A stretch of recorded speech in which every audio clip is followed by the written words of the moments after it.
So my name is Maximiliano, right? Max is fine. I'm a mobile web developer. I have been doing web development since 1995. So just do the math. It's a long time. I'm really proud of seeing how the web has changed in the last few years. The whole idea here of this talk is to talk about how to break some limits that we usually have when we're working with the web. So in the meantime, I'm multitasking. So I'm opening the presentation again and see if we can do something here. But anyway, I will give you a link later, and if this is not working, I will tweet about my link. It's FIRT, my Twitter account.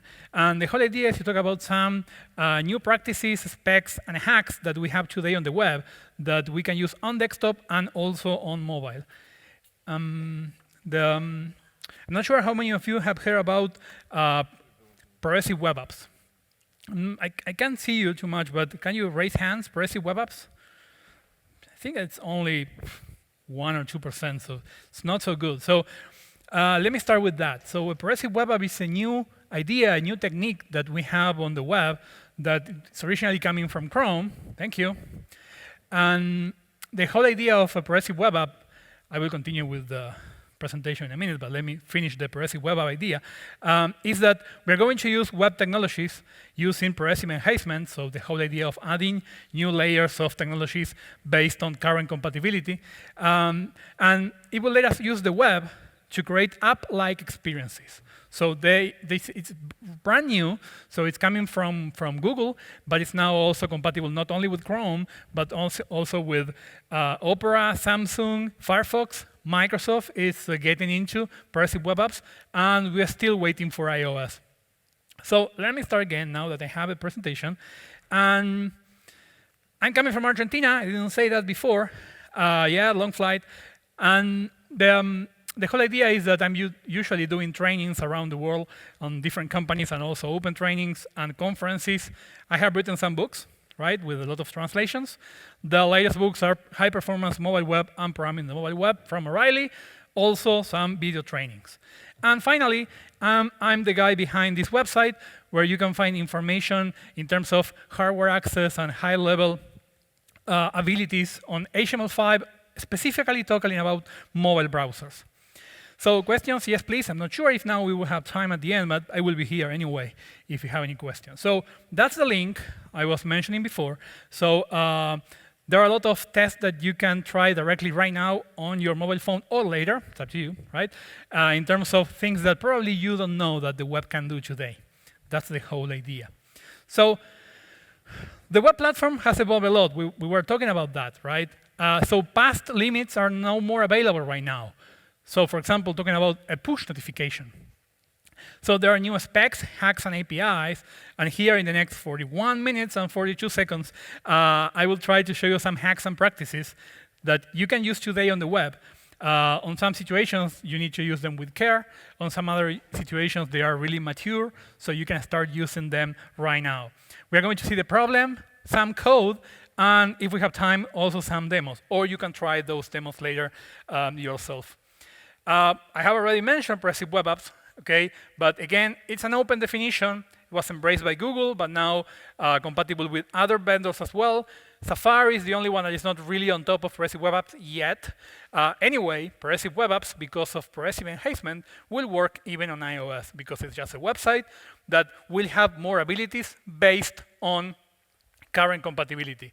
The whole idea is to create app-like experiences using latest web technologies progressively. And that's the whole point here, progressive enhancement. So in terms of features of a progressive web app, instant loading, so it should appear instantly like a native app. We should discover these web apps also from Google or from other sources. It should be network independent, so that means that it doesn't matter if you have connection or not. Responsive. We should be able to install that web app and then have a full screen experience from the home screen or from the app launcher menu. It should be secure, so I'm talking about HTTPS.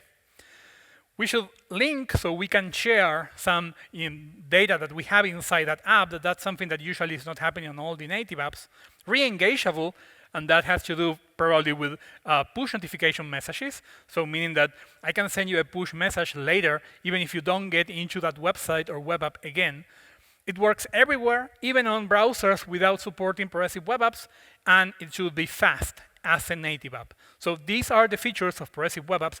And during the next couple of minutes, we will see some nice ideas that you can use on progressive web apps or normal websites if you want today. So let's see some code. We're going to start seeing some tips and tricks on user interface, and then we will get into hardware and platform access. So in terms of Canvas, so Canvas is a 2D engine inside HTML5 that will let you create nice graphic experiences from games to charts if you are doing enterprise applications. But there is a problem. Right now, we have high-resolution devices, and if you are a web developer or web designer, probably you know that when you're doing this, you say with 300, the unit of 300 is not really pixels. It's called CSS pixels or browsers pixels. That means that we are not really talking about 300 physical pixels. In fact, it depends on the device and what is known as the pixel radio, the device pixel radio, that has to do with the density. If you have, for example, a Galaxy S7 or a Galaxy S2, you have different densities.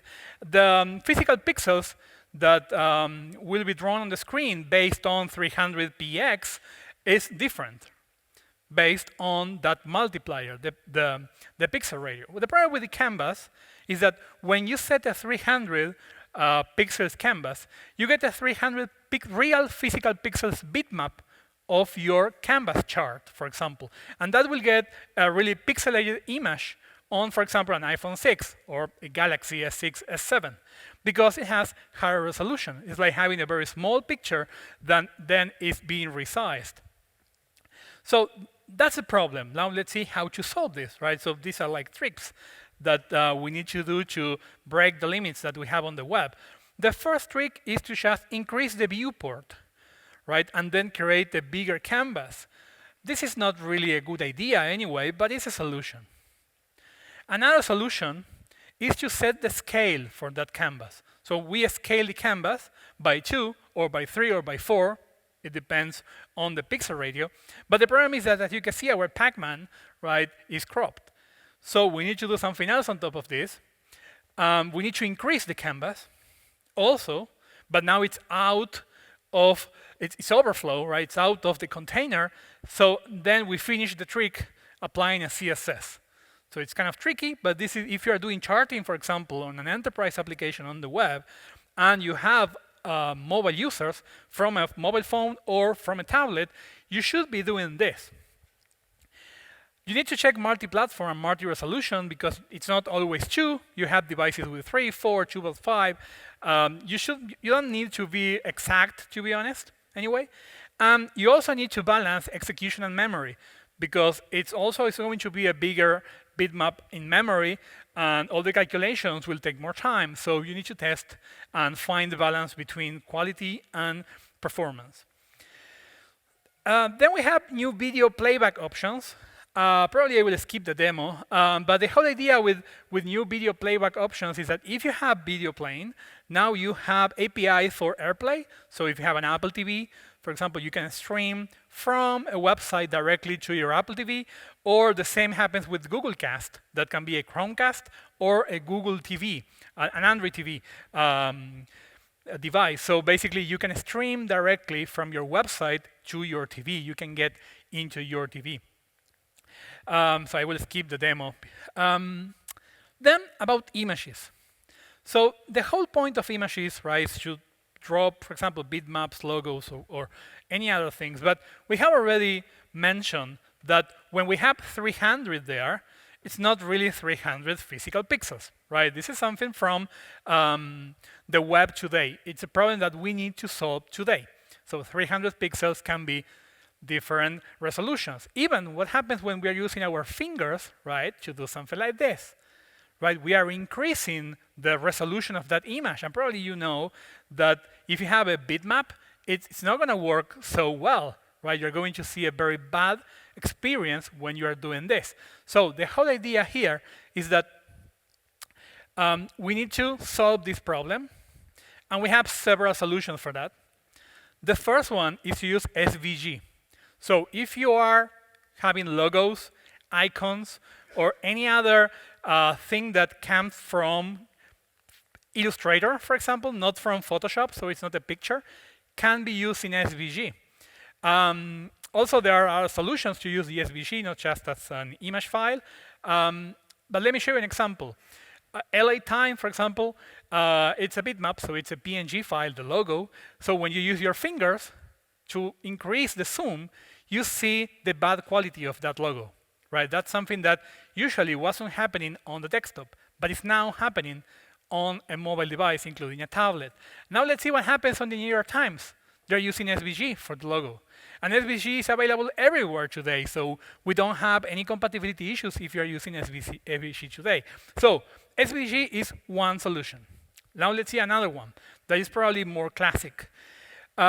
We can move the image from IMG directly to CSS, right, to a background image.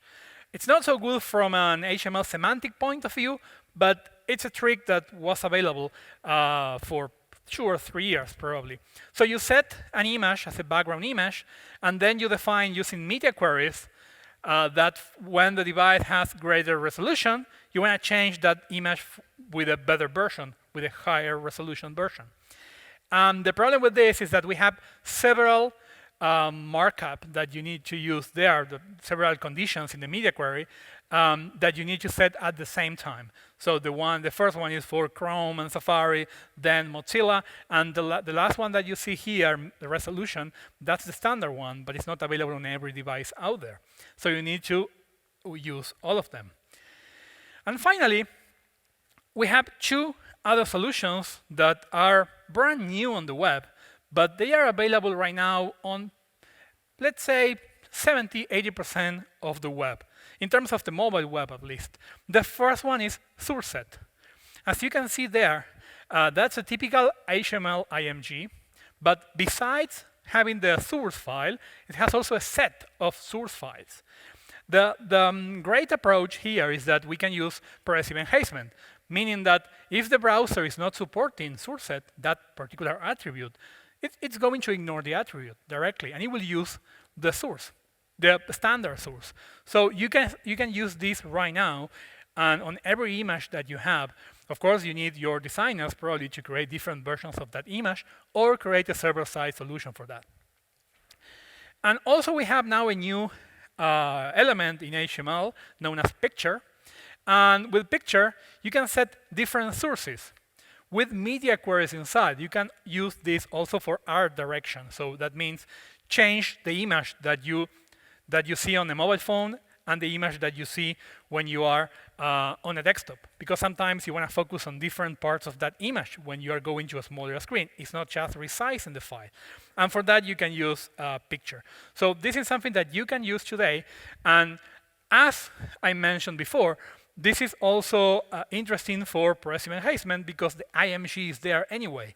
So if the browser, if you are browsing with, I don't know, IE8, sorry about you, but if you're doing that, then it will take the IMG directly. Oops, I don't know what was that. Let's go back. Oh, there we are. But also you need to find the balance in terms of memory and transfer size, right? Because when you say, okay, 3x, it's not a 3 times bigger image, it's a 9 times bigger image, at least as a bitmap in memory. Then we have a screen orientation log. Again, these are just small snippets that you can try directly on your phone. So the whole idea with the screen orientation log, because we have started late, probably I will skip some of the demos. I will just focus on the most important ones, is that you can try this on Chrome on Android, if you have Chrome on Android, is that you can set landscape from a website right now, right? You have the source code if you want to see that later. So if you have a game or a charting application or something that you want to force landscape, then you have that API. So when the user gets into your website, Chrome will force landscape. So that's pretty cool, but it's pretty simple API. So you can, I think you can see that later. Now let me show you this. If you're working with enterprise applications, this is really something you need to understand. As an iOS user, I can say that there are so many websites out there that are not using this technique that I'm kind of afraid. So probably most of you know that input type number, right? It's just a numeric input type.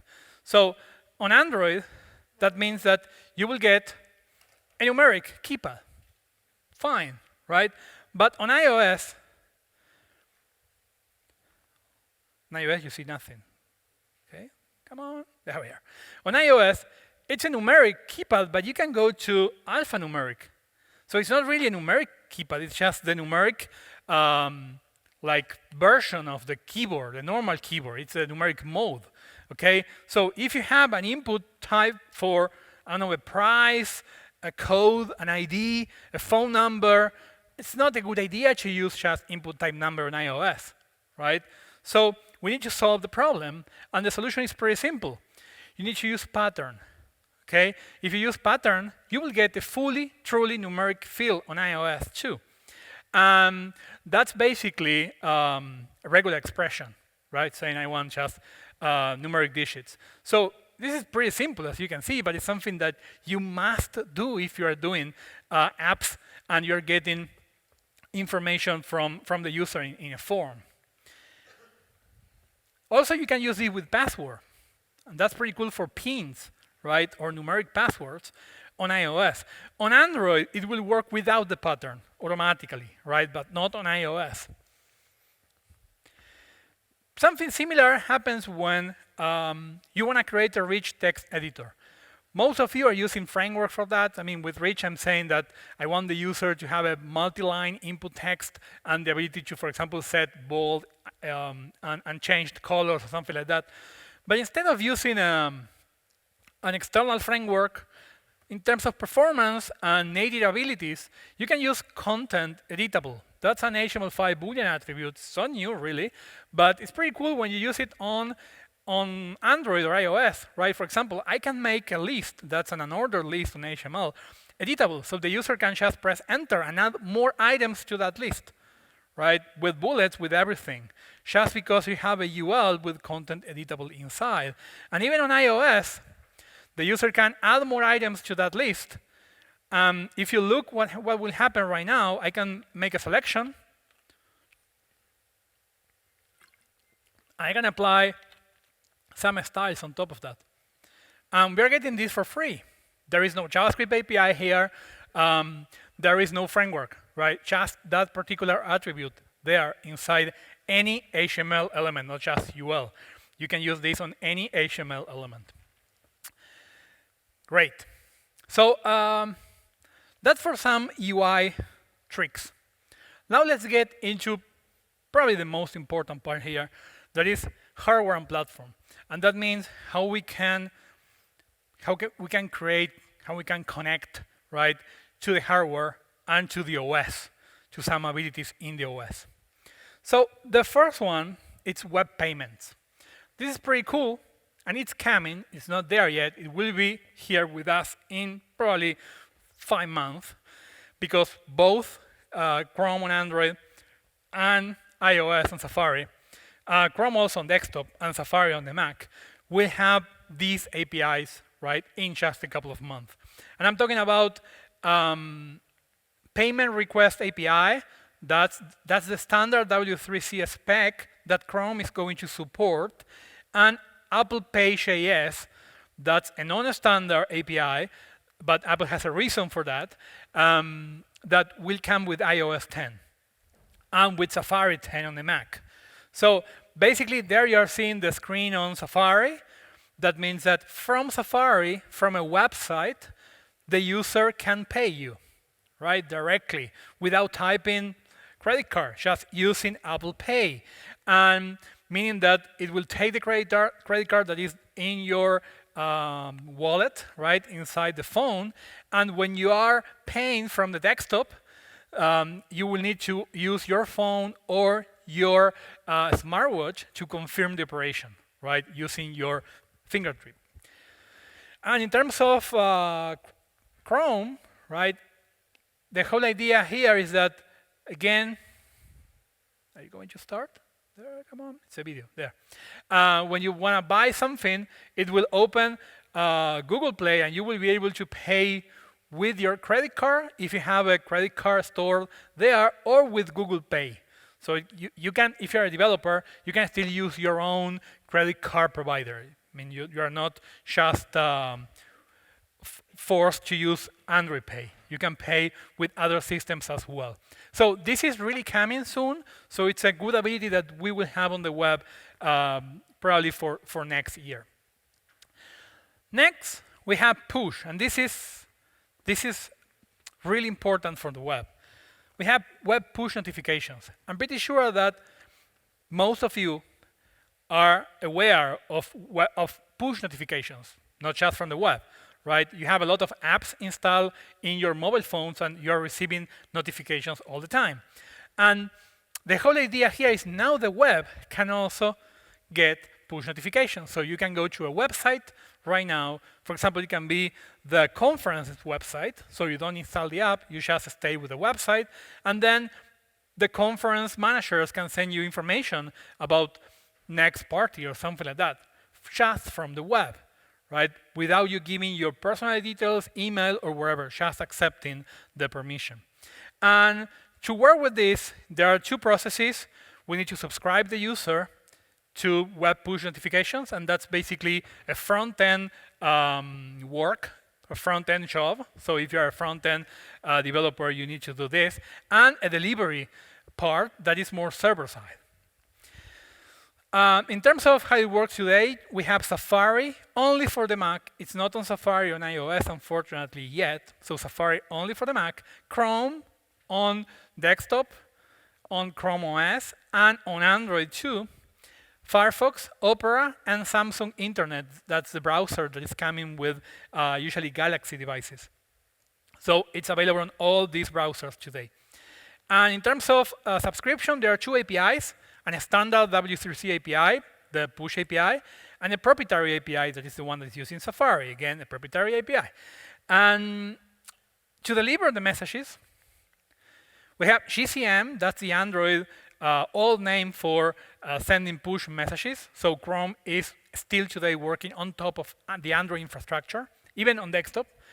Web push, that's the standard spec that right now is working with Opera, Chrome, and Samsung. And a Safari proprietary API. In this case, I'm talking about if on your server, you need to use these specs to send those messages. In terms of subscription, this is how it looks like in the diagram. The website, the web page using a JavaScript API, we request registration to the push. The push server from the browser will send us a token or a URL that's like a unique identifier for that user, and we need to store that identifier in our servers. So that's the whole process for registering the user for this.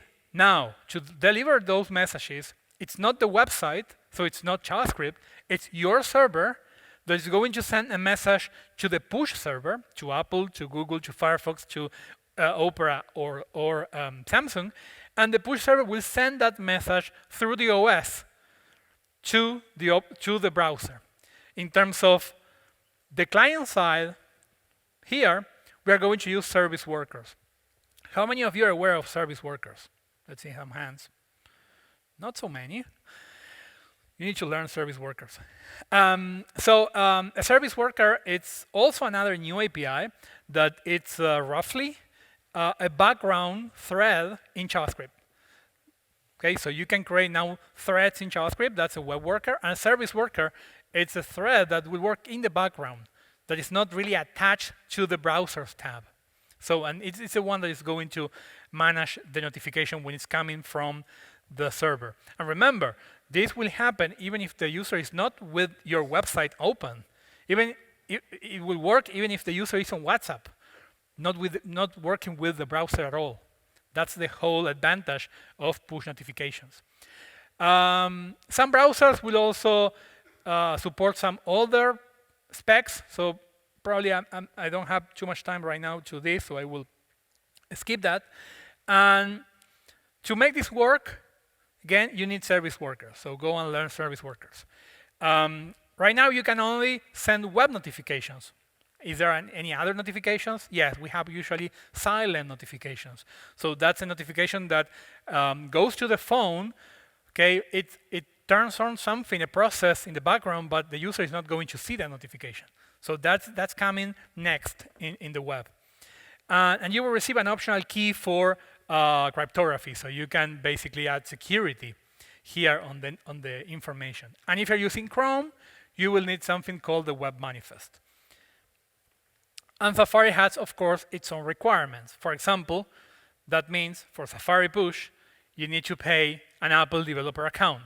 Okay, not for Chrome, not for all the other browsers, just for Safari. Great. Also HTTPS, and you need to create some certificates and listen for some specific URLs. If you need more information about this, there are information on the web. I have also some trainings on that. See how we do with time. Okay, we're okay. No big deal. So now talking about hardware and sensors. So on the website that I will repeat later, and also I will tweet about that website, you will find different URLs, right, that you can use today to work with hardware and sensors. So let me now jump. I need to connect this again to a camera that I have here. That camera, you will see my phone. Hopefully. There we are. Just to give you some examples of what you can do today. So, for example, we have accelerometer support. Let me refresh this. So you can see that there is a little ball there. That's just a div, to be honest. And I'm moving my phone, okay? And I can move that thing. So if you are on Facebook, probably you have seen now these 360 images where you scroll and then you see something that is moving. Well, it's using the same API, right? The accelerometer API. So that's available right now, the accelerometer API. Let me go to another one. For example, the touch API. That's not really new. So it will detect multiple touches, right? On iPhone, you can detect up to 5. Of course, you can get coordinates of each touch, of each finger. On Android, you will get up to 10 touches at the same time. And finally, on iPad, you can detect up to 11 different fingers. And don't ask me why 11. But you can try, if you have an iPad and a friend, look for a friend, and you will see it will work, right? I'm not sure exactly why. And if you Google that, you will see it's like a myth. Right? Why on Apple it's 11? It's a prime number, right? It's kind of weird, but anyway. And if you have one of the new iPhones, right? For example, the 6S, you have 3D touch, and you can get 3D touch now on the web too. For example, right? You can draw here on the screen, but I can use my finger and pressure, right, to do things like this. So this is pretty cool, and it's just the website, right? Just the website, just JavaScript. So you can have different effects. On iOS 10, we will also have a new API that will let us detect when the user has clicked on some element, and then it has applied force after the touch down. So you touch down normally, and then you apply force. Now you will be able to detect that on JavaScript on iOS 10. So this is also working on iPad, on the iPad Pro, when you're using the Apple Pencil, right? So if you have an Apple Pencil and the Apple Pro, you will be also to do this. You can see I'm not a good painter, right? Anyway, I can do something better, like that. That's the whole idea, right, of hardware access. So we can access sensors that you have available there. So let me see if I can show you one more. I have the accelerometer. There are more examples here on that URL. Fear.movie/toxa/breaking. Let me do this. So you can see here you have battery, ambient lights, right, and many others. I have also an Android here. Let's see. Okay, there we are. Let's go back here. That was the demo. Now, web speech and synthesis. This is quite cool, to be honest. It's working, the speech part, it's working on iOS and Chrome on all the platforms, so desktop and also on Safari and mobile. And synthesis, it's Chrome only. So instead of talking about this, let's try it. So I think, I restarted the computer, so I don't have my link, so give me just 1 minute. This is the URL. Let's start, for example, the speech synthesis. Turn on. Krakow? No, Krakow. Hello, I'm talking from the website Krakow. Right? So you can change the language, right? These are all the available languages and different voices available, in this case, in this Chrome. So you can make your website talk on mobile and on desktop, just JavaScript. And the other one, it's recognition, right? So I can say, I want to start recognition in English. Of course, it's asking me for permission. It's going to use my microphone. Say, yeah, go ahead. Hello, how are you? I'm in Krakow, Poland. But you can see that it has changed, right? So, it's a live API that is sending you new information all the time. So you're getting this using just JavaScript events. It's pretty good and pretty accurate. Right now, it will depend on the user agent, though that means on the browser, if it's network dependent or not. Today, right now on Chrome, it's network dependent. So you will need connection, right, to get the text, the transcript text from here. You have the source code, it's open source, if you want to check that later. I have some slides here with the source code, but we don't have too much time, unfortunately. So I already talked about 3 touch, so I will just skip that too. And in fact, we're not so bad with time because I did some fast forward. So let me go to the Android now. So I have the same examples here. For example, I can show you battery. Of course, the Wi-Fi is not going to work when I want to try it, right? But anyway, we have battery. I can try this also here. It seems my desktop is working better. Ambient lights. So I can get the current lighting that I have right now. So in my Mac, I have a sensor here, so I can just put my finger, right, and just change the lighting that is getting from the sensor. Or I can, for example, hack this a little bit. And come on, iOS, let me do this. Just want to get the flashlight. But of course, I can use my finger to log in. Yeah, there we are. So there. So I'm applying more light to the sensor. So you can use this to change behaviors or colors or contrast based on current conditions, for example. So another hardware API. The battery API, it will give me the current level. So now I'm charging my battery at 100%. You can see here and also here. This is just a progress HTML. And if I'm removing my power outlet, right, it's not charging. So if, for example, the user doesn't have too much battery, probably you don't want to start a game or a 3D experience or something like that, you can just show a warning saying, hey, be careful, you don't have too much battery. So that's pretty cool. Media capture is just to open, take pictures, right, and videos. It works also on mobile. Media recorder is a new API. So basically, you can start recording something. In this case, I'm using my camera with my Android. Just doing something, and then I stop, and I can play. There is no server here. There is just JavaScript, and you can download the MP4.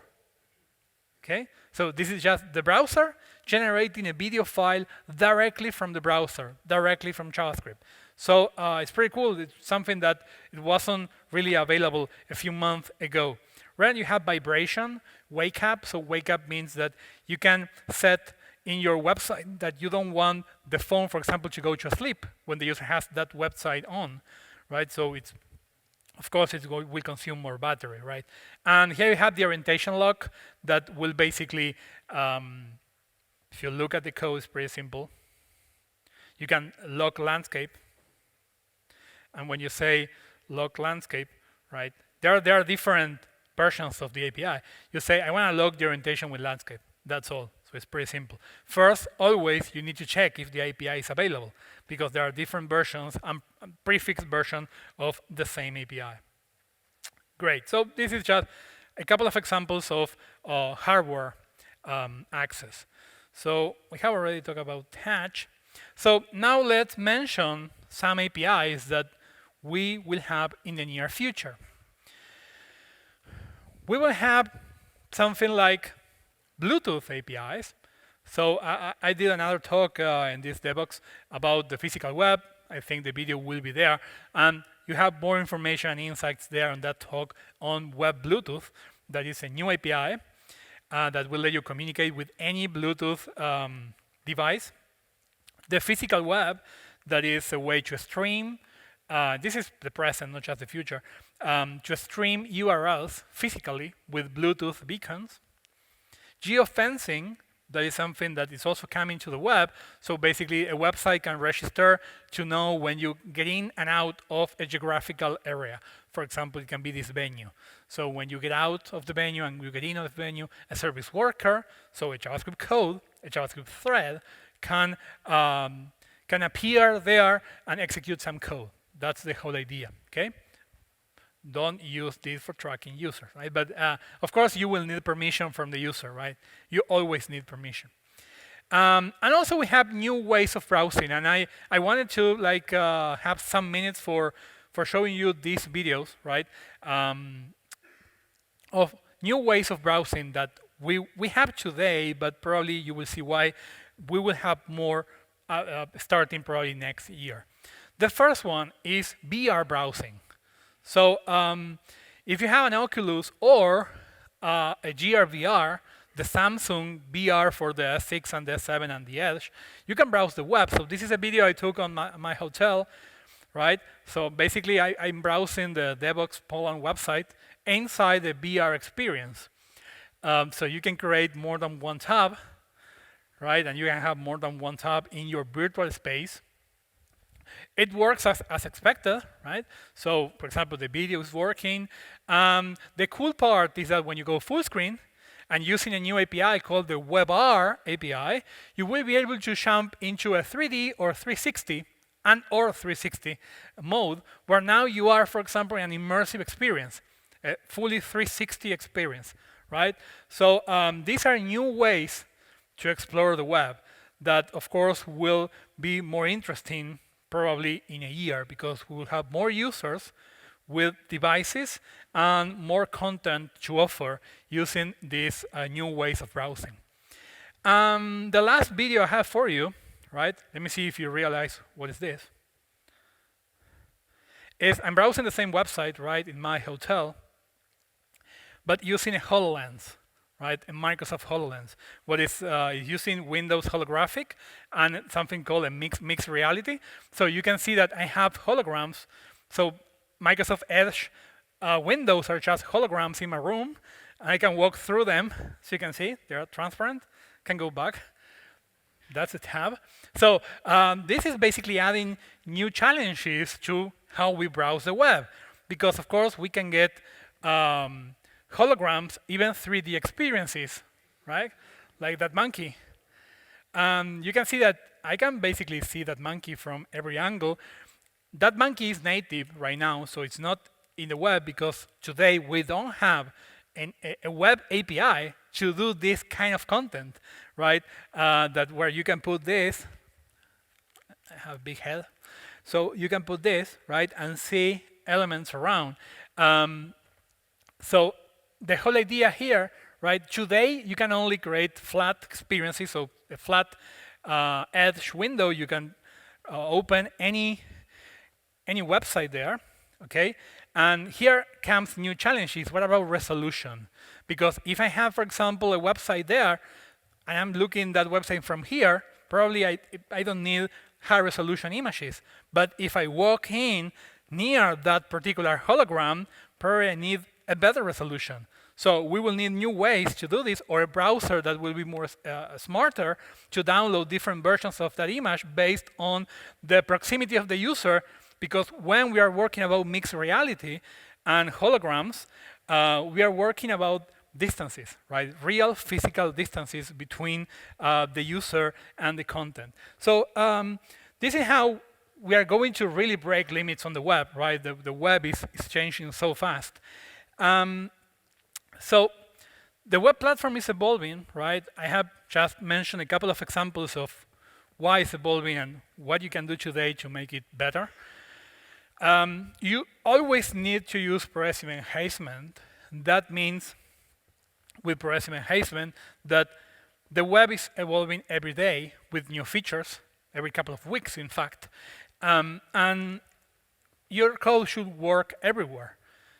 And the whole idea of progressive enhancement and progressive web apps is that you're going to use features if the browser supports the feature. This is not really new. It's really part of the heart of the web. The idea of evolving based on current compatibility. But don't design a website just for the HoloLens, for example, right? Design a website for every device that will be available there. The whole idea is that today, we are really breaking the limits between native and the web with progressive web apps, with web performance.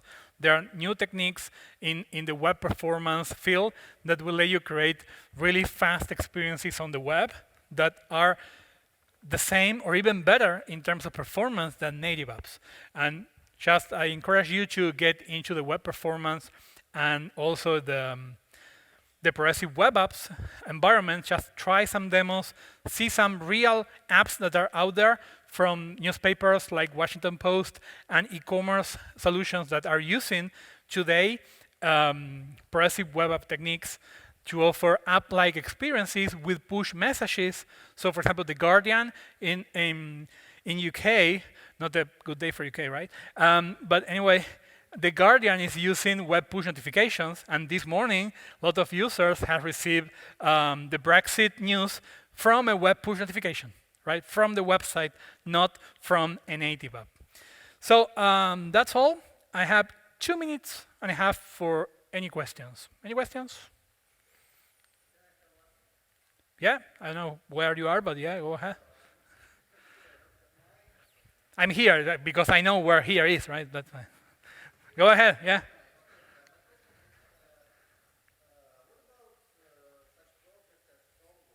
Uh-huh.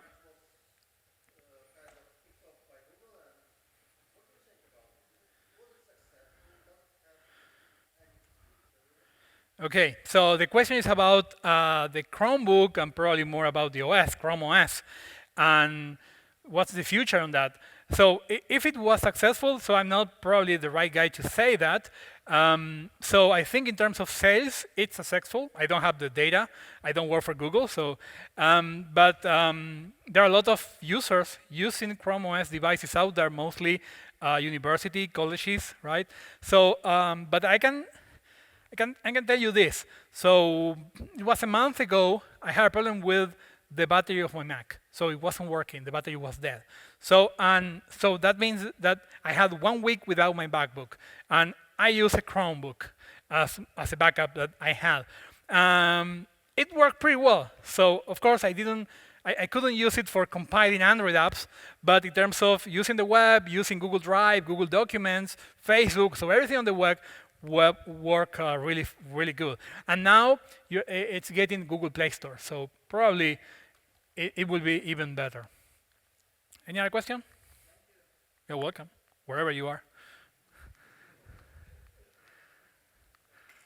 Any other question? Nope. Okay, thank you.